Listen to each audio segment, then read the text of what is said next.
He saw the shotgun. He woke up and he's looking at me. What are you gonna do? So I said,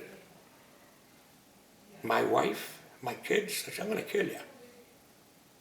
I'm gonna kill you.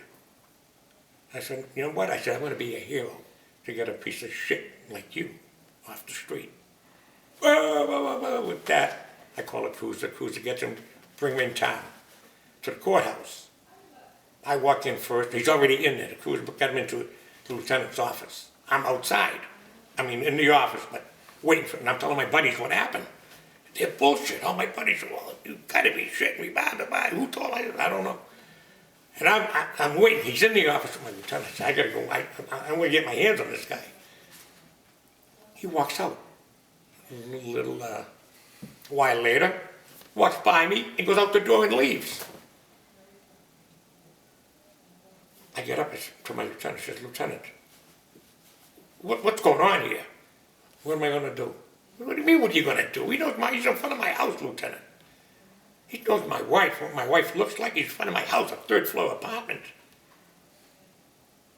I said, what is, I said, then I swore at him, he swore at me. I said, I'm out of here. With that, I went down and told Mr. Byrne, see you later.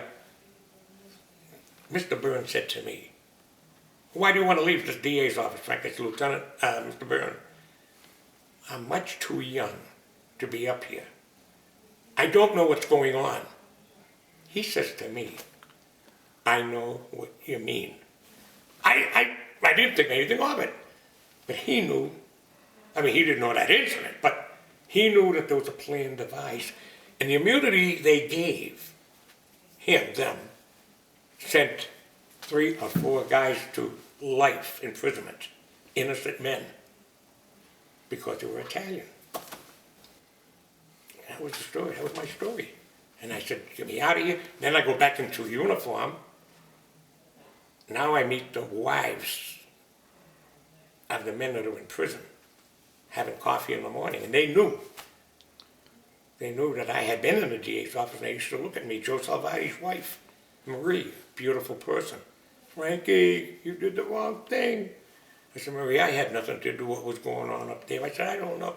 My husband did not do that. You know, in the North End, everybody's a wise guy. I mean, they all have their thing. They all talk big. There's a lot of bookies. But like I said earlier, if you frame them, get out of your way. Get out of the way. If you get them on the level, they'll take the rap. You got me, that's it. But the scorning and the wife, she was so mad. She says, he didn't do it.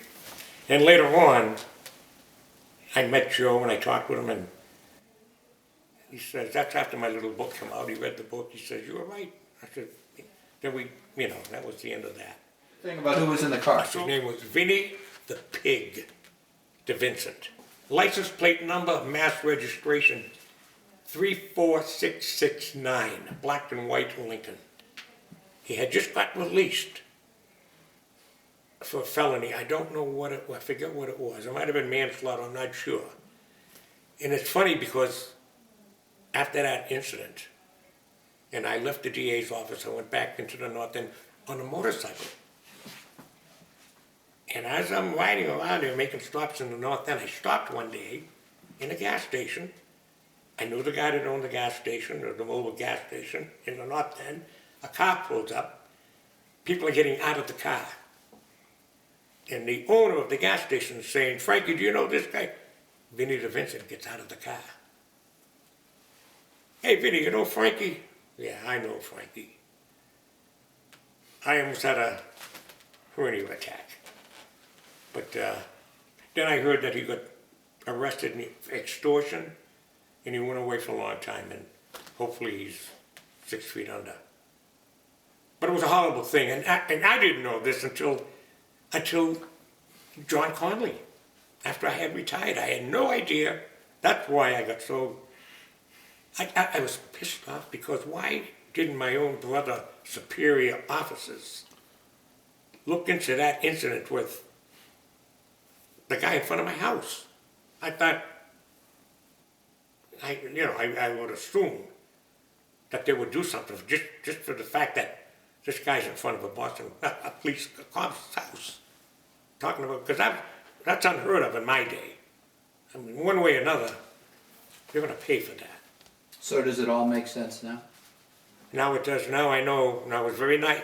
I said to myself, boy, was I naive. But then, when I said that to myself, I said, I was naive, but greater and smarter men than me thought the same way as me. So I didn't feel that bad. Because I was a young cop. I had an excuse. I'm an excuse because I'm a dumb, stupid young cop. These guys I worked with supposedly knew what was going on, but they didn't know what was going on. And they should have.